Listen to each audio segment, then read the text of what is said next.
तुम्हारा क्या नाम है? रोहित अहरवाल। रोहित अहरवाल। अच्छा, तुम कौन सी क्लास पढ़ते हो? 8।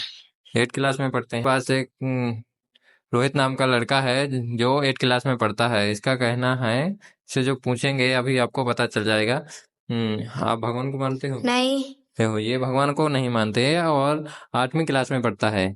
क्यों नहीं मानते भाई? क्योंकि मैं मंदिर में जाता हूँ तो वो मेरी मनोकामना पूरी नहीं करते। जी, अच्छा, भगवान क्या है? हाँ, ये तो बात सही है बच्चे की कि अगर किसी के घर पर जाएं तो उसको हमारी बात सुननी चाहिए। बट ये भगवान के पास जाता है और इसकी मनोकामनाएं जो मांगता है तो इसको मतलब पूरी नहीं हो पाती, ना सुनता है कोई है। तो इसलिए ये भगवान पर विश्वास नहीं करता है ना। हाँ, हाँ, ये भगवान पर विश्वास नहीं करते।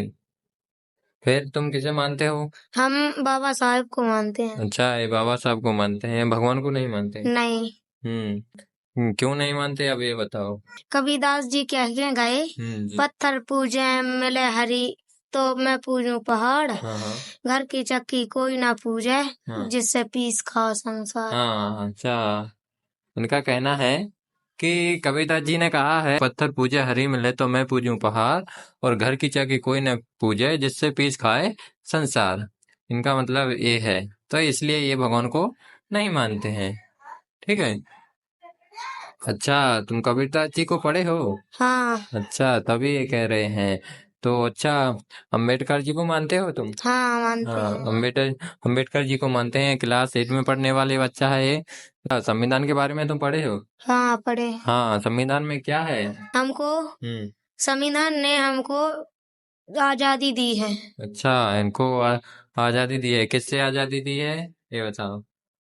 नहीं बता? नहीं। हाँ, देखो, मैं बता देता हूँ कि संविधान में दिया है, हक अधिकार दिए हमारे जो शोषित वंचित लोग थे तो उनके लिए हक अधिकार दिए हैं। बाबा साहब जो लिख के गए हैं कि पहले जो अछूत व्यक्ति थे उनको पढ़ने लिखने का अधिकार नहीं था है, और महिलाओं को, खास करके महिलाओं को भी पढ़ने लिखने का अधिकार नहीं नहीं था। इसलिए वो संविधान लिख के गए और उसमें सबके लिए समान अधिकार बना के गए हैं कि सबको समान होना चाहिए। एक तरफा जैसे कोई जैसे जातियां होती हैं ना, हाँ, तो संविधान में कोई जाति भेदभाव नहीं है, कोई धर्म नहीं है।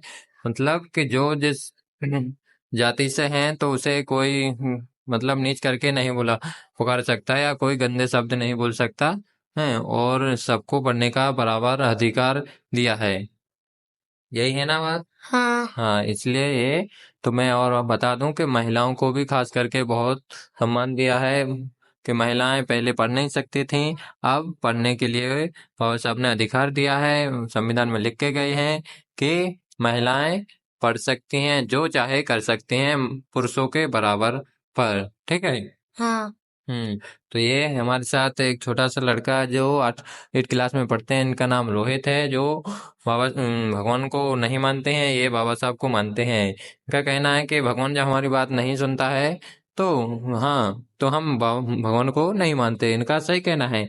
अगर हम किसी के घर जाते हैं तो किसी मदद के लिए, अगर कोई बेसहारा व्यक्ति को सहारा देने के लिए, अगर कोई बेसहारा व्यक्ति किसी के घर जाए कुछ सहारा मांगने के लिए, तो उसे उसकी मदद करनी चाहिए। इनका यही कहने का मतलब है, अगर हमको किसी चीज की जरूरत है, किसी चीज से परेशान है ये, तो ये भगवान के घर जाते हैं तो इनकी पुकार नहीं सुनते नहीं वो। तो इसीलिए वो नहीं मानते कि हमारी कोई वो जब बात ही नहीं सुनते हैं तो हम नहीं मानेंगे ऐसी चीज को। ठीक है, यही बात है ना? हाँ। हाँ, इसलिए चलिए मिलते हैं ऐसी नेक्स्ट वीडियो में। तब तक के लिए जय हिंद, जय भारत।